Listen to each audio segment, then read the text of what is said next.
Magandang tanghali po sa inyong lahat.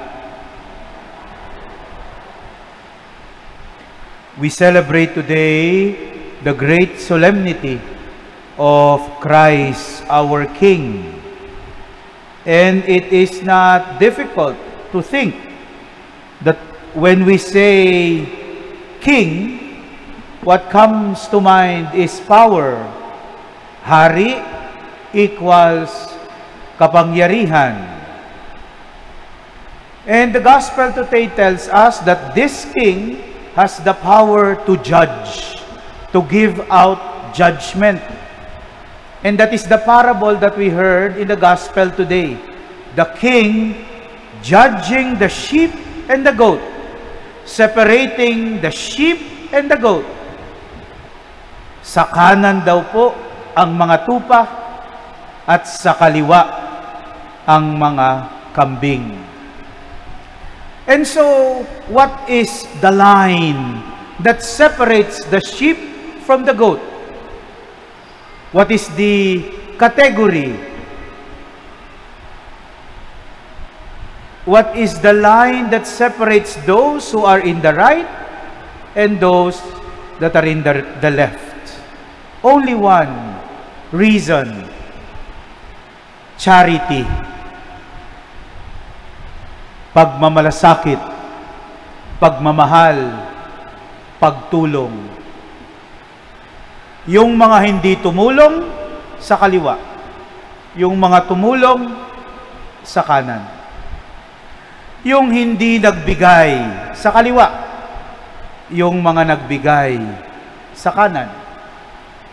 Yung mga nag-share sa kaliwa, yung mga hindi nag-share sa kanan. Baligtad yata.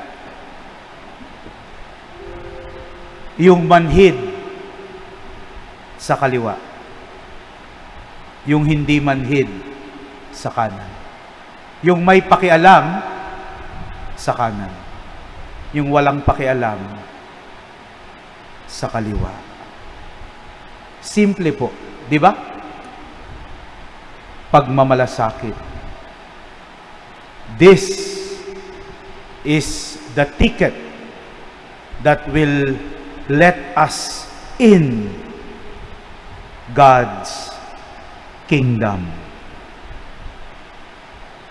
Naghahari ang Diyos sa pusong marunong tumulong, nagbibigay ng pagkain sa nagugutom, ng tubig sa nauuhaw. Naghahari ang Diyos sa marunong magbahagi, magbigay, sa marunong magmalasakit. At ito po, nababasa ng Diyos kapag ang pagmamalasakit natin ay totoo.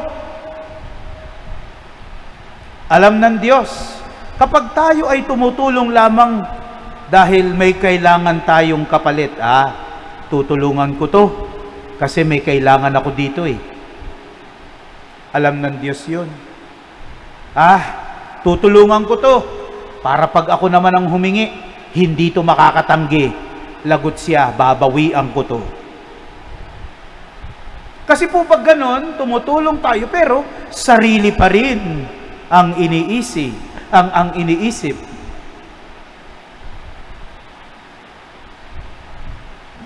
But God reigns on the heart that knows how to help, that knows how to be kind, that knows how to listen to the cry of those who are in need.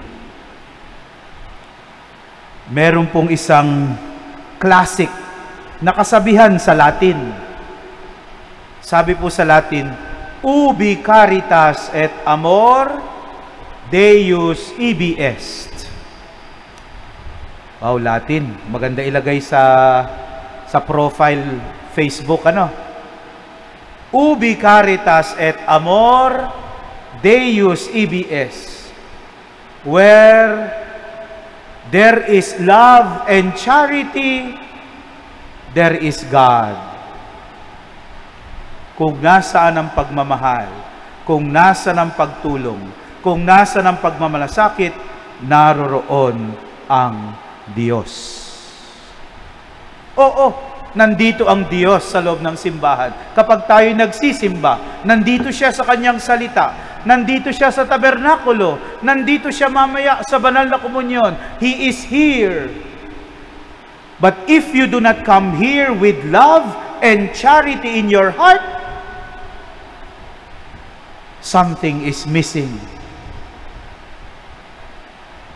Kung kaya ka nagsisimba kasi, nako, natatakot tayo pag hindi tayo nagsimba, mamalasin. May masamang mangyayari. Hindi ibibigay ng Diyos yung hinihingi ko sa panalangin. That is fear. That is not love. That is fear. Yes, God is here in His Word, in the tabernacle, in Holy Communion, yes. But if you come here without love and charity, something great is lacking. May kulang pag walang pagmamalasakit at pagmamahal. Isa lang ang ticket pagpasok sa kaharian ng Diyos. Pagmamahal, pagmamalasakit, pagtulong, pagbibigay ng sarili upang makapaglingkod sa Diyos at sa mga taong nangangailangan. Kung nasaan ang pagmamalasakit at pagmamahal, naroroon ang Diyos. Sa pusong marunong tumulong at magmalasakit, diyan naghahari ang Diyos. Amen.